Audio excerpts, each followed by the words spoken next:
Hello friends, daily MCQs for 78 BPSC के आज के सेशन में आपका स्वागत है। आज हमारा 5th डे है, डे 5 है इस सेशन का। और अब 78 प्रीलिम्स में कितने दिन रह गए हैं? 49 डेज है ना। तो चलिए पेन पेपर निकाल लीजिए अपना, शुरू करते हैं आज का सेशन। स्कोर आप अपना ज़रूर बताइएगा, ठीक है, काउंट करके कितना करेक्ट कर रहे हैं आप, कितना करेक्ट आंसर हो रहा है आपको। और ये हमारा पहला क्वेश्चन है, ठीक है। जो लोग नए हैं वो पहला दिन जो था हमारा डे 1 वो वाला एपिसोड जरूर देखिएगा। चलिए शुरू करते हैं। पहला सवाल, which one of the following was a journal brought out by Abul Kalam Azad. 68th prelims में ये सवाल पूछा गया था। ऑप्शन ए है the Comrade, option B Al Hilal, option C Zamindar, या option D more than one of the above. Abul Kalam Azad ने इनमें से कौन सी पत्रिका जो है वो निकाली थी? इसका आंसर है ऑप्शन बी अल हिलाल, ठीक है।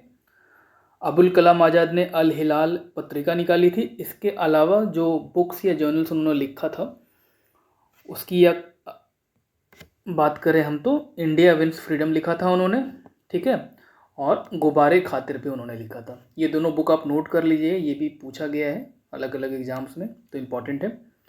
जो ऑप्शन ए है द कॉमरेड, वो लिखा था मोहम्मद अली ने, ठीक है।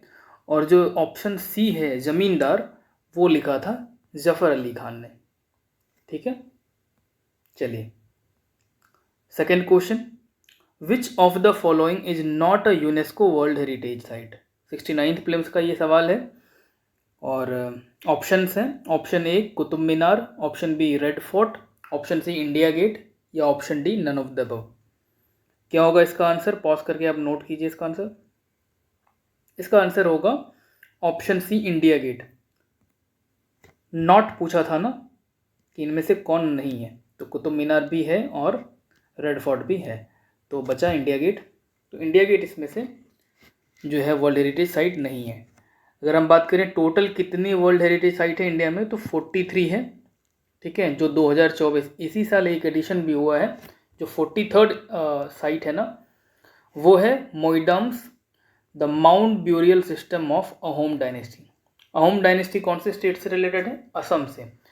तो वहाँ पे जो कब्र की एक व्यवस्था थी, ठीक है, दफनाने की एक व्यवस्था थी, जिसमें एक टीला बनाया जाता था। आप नेक्स्ट स्लाइड पे उसकी फ़ोटो भी देखेंगे। देखिए ये तस्वीर आप देख रहे हैं ना, यहाँ पर जो टीला जैसा बना हुआ है, 1 2 इस तरह से, ये माउंट्स होता था, ठीक है, ब्यूरियल साइट्स था अहोम डायनेस्टी में। इसको यूनेस्को वर्ल्ड हेरिटेज साइट में शामिल कर लिया गया है, और ये 43rd नंबर का एंट्री है इंडिया की तरफ से, ठीक है। इंडिया का 43rd साइट है, तो टोटल 43 साइट्स हैं, आपको ये याद रखना है। Next question, question number 3। 2 सवाल हमने हिस्ट्री का देखा है, अब ये ज्योग्राफी का क्वेश्चन है। Which one of the following is the world's richest region from a marine biodiversity perspective, comprising 21 island with estuaries, beaches, forests of the near shore environment, sea grasses, coral reefs, salt marshes and mangroves। देखिए question बहुत लंबी सी आपको line दिख रही है, पर आगे आप देखेंगे कि ये सीधा सीधा एनसीईआरटी से लाइन उठा करके कॉपी पेस्ट कर दिया गया है। तो ये वाला क्वेश्चन जो है उसका आंसर बताइए क्या होगा। ऑप्शन ए है Gulf of Mannar biosphere reserve, option B Nanda Devi biosphere reserve, option C Sundarban biosphere reserve, या option D Nilgiri biosphere reserve. 69th prelims का क्वेश्चन है ये। एक यहाँ पर कीवर्ड आपको मिल रहा होगा 21 आइलैंड, ठीक है।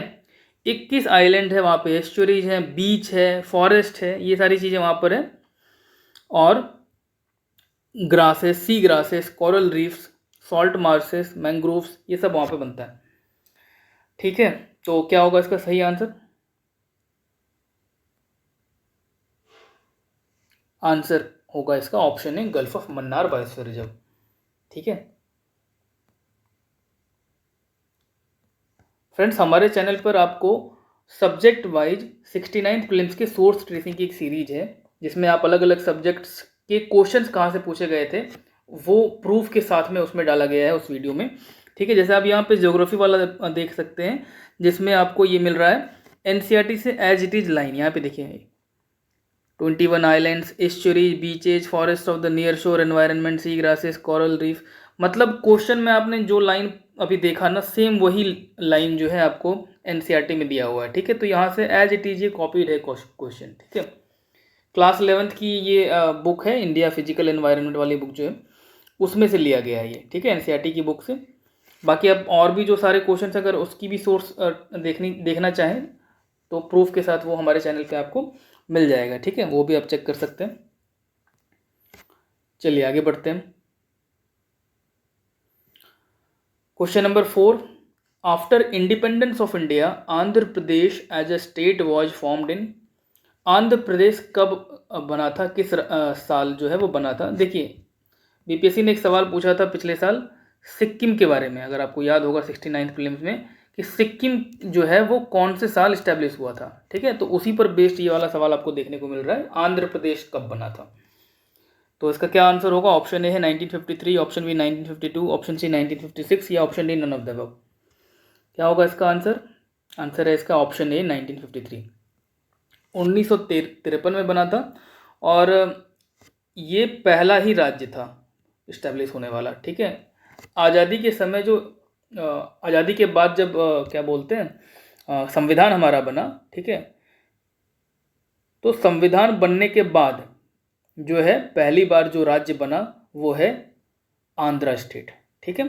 संविधान में जो राज्यों की सूची थी, जो लिस्ट थी, उसके बाद जो नया एक स्टेट बना, तो नया स्टेट बनने वाला ये पहला था। आपको पोट्टी श्री रामुलु का नाम याद होगा, जिन्होंने आंदोलन किया था साउथ में, ठीक है। तो उसी आंदोलन के बाद में उनकी मृत्यु भी हो गई थी।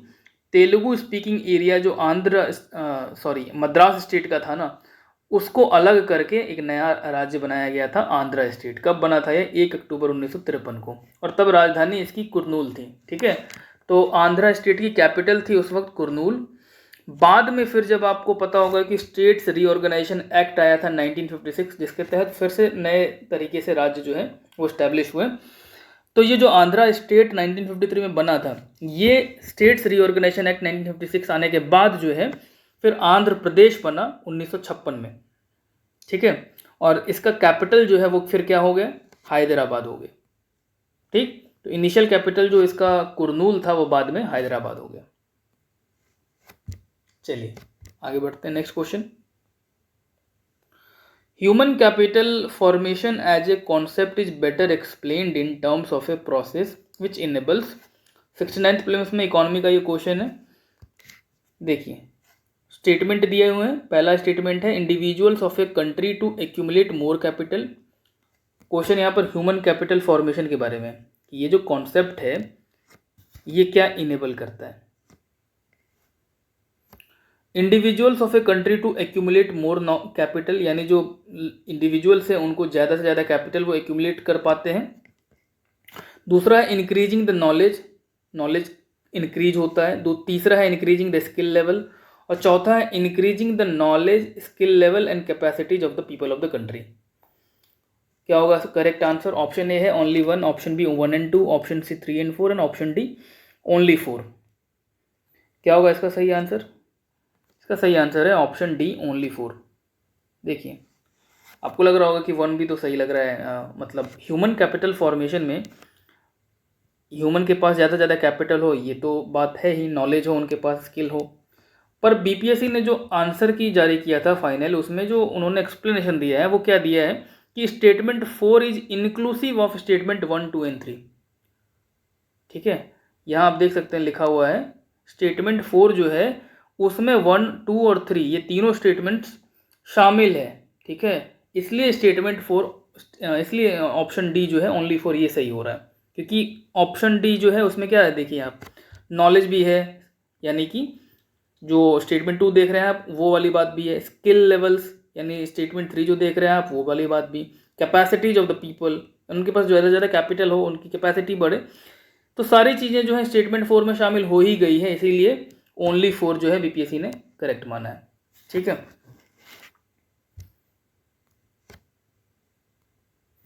नेक्स्ट क्वेश्चन साइंस का है, question number 6। A photoelectric cell is a device which, option A converts light energy into electrical energy, option B converts electric energy into light energy, option C stores light energy, या option D none of the above. क्या करता है photoelectric cell? इसका correct answer होगा option A, converts light energy into electric energy. जो photoelectric cell होता है वो क्या करता है, लाइट एनर्जी को इलेक्ट्रिक एनर्जी में कन्वर्ट करता है। एग्जाम्पल के तौर पर सोलर सेल और फोटो ट्रांजिस्टर को आप देख सकते हैं, ठीक है। ये एग्जाम्पल के रूप में आप नोट कर सकते हैं, सोलर सेल को भी और फोटो ट्रांजिस्टर को भी।